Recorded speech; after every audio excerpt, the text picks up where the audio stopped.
ಬಾಲಿವುಡ್ನ ಖ್ಯಾತ ಗಾಯಕ ಜುಬಿನ್ ಗಾರ್ಗ್ ಸಾವಿನ ವಿಚಾರಕ್ಕೆ ಸಂಬಂಧಪಟ್ಟಂತೆ ಅಸ್ಸಾಂ ಸರ್ಕಾರ ರಚಿಸಿದಂತಹ ಎಸ್ಐಟಿ ಇನ್ವೆಸ್ಟಿಗೇಷನ್ ಚುರುಕುಗೊಂಡಿರುವಂಥದ್ದು. ಅಸ್ಸಾಂ ಮೂಲದವರು ಇವರು ಜುಬಿನ್ ಗಾರ್ಗ್ ಅವರು ಸಿಂಗಾಪುರದಲ್ಲಿ ಸ್ಕೂಬಾ ಡೈವಿಂಗ್ ಮಾಡುವಂತಹ ಸಂದರ್ಭದಲ್ಲಿ ಸಾವನ್ನಪ್ಪಿದ್ರು ಅನ್ನುವಂತಹ ವಿಚಾರಗಳು ಮುನ್ನೆಲೆಗೆ ಬಂತು.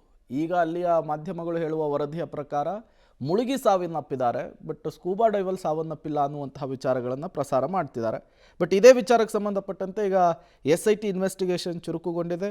ಸಾವಿನ ಪ್ರಕರಣಕ್ಕೆ ಸಂಬಂಧಪಟ್ಟಂತೆ ಮತ್ತಿಬ್ಬರನ್ನು ಅರೆಸ್ಟ್ ಮಾಡಲಾಗಿದೆ.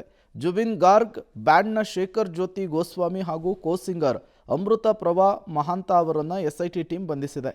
ಇದೀಗ ಬಂಧಿತರ ಸಂಖ್ಯೆ ಜುಬಿನ್ ಗಾರ್ಗ್ ಸಾವಿನ ವಿಚಾರದಲ್ಲಿ 4ಕ್ಕೆ ಏರಿಕೆಯಾಗಿದೆ. ಸೆಪ್ಟೆಂಬರ್ 19ರಂದು ಈಶಾನ್ಯ ಭಾರತದ ಉತ್ಸವದ ವೇಳೆ ವಿಹಾರ ನೌಕೆ ಪಾರ್ಟಿಯಲ್ಲಿ ಗೋಸ್ವಾಮಿ ಮತ್ತು ಮಹಾಂತ ಇಬ್ಬರೂ ಕೂಡ ಗಾರ್ಗ್ ಅವರೊಂದಿಗೆ ಇರ್ತಾರೆ. ಗಾರ್ಗ್ ಈಜಲು ಹೋದಾಗ ನೀರಿನಲ್ಲಿ ಮುಖ ಕೆಳಗೆ ತೇಲ್ತಾ ಇರೋದು ಕಂಡುಬಂದಿತ್ತು. ಗಾರ್ಗ್ಗೆ ಬಹಳ ಹತ್ತಿರದಲ್ಲಿ ಗೋಸ್ವಾಮಿ ಈಜುತ್ತಾ ಇರೋದು ಕೂಡ ವಿಡಿಯೋದಲ್ಲಿ ಕಂಡುಬಂದಿದೆ. ಆದರೆ ಮಹಂತ್ ಇಡೀ ಘಟನೆಯು ತಮ್ಮ ಸೆಲ್ಫೋನ್ನಲ್ಲಿ ರೆಕಾರ್ಡ್ ಮಾಡಿದ್ದಾರೆ. ಕಳೆದ 6 ದಿನಗಳಿಂದ ಇಬ್ಬರನ್ನೂ ಕೂಡ ವಿಚಾರಣೆ ಒಳಪಡಿಸಲಾಗಿದೆ. ಇನ್ನು ಜುಬಿನ್ ಮ್ಯಾನೇಜರ್ ಸಿದ್ಧಾರ್ಥ ಶರ್ಮಾ ಮತ್ತು ಕಾರ್ಯಕ್ರಮದ ಸಂಘಟಕ ಶ್ಯಾಮ್ ಖಾನು ಮಹಾಂತ ವಿರುದ್ಧ ಕೂಡ ಕೊಲೆ ಪ್ರಕರಣವನ್ನು ದಾಖಲಿಸಿ ಬಂಧಿಸಲಾಗಿದೆ.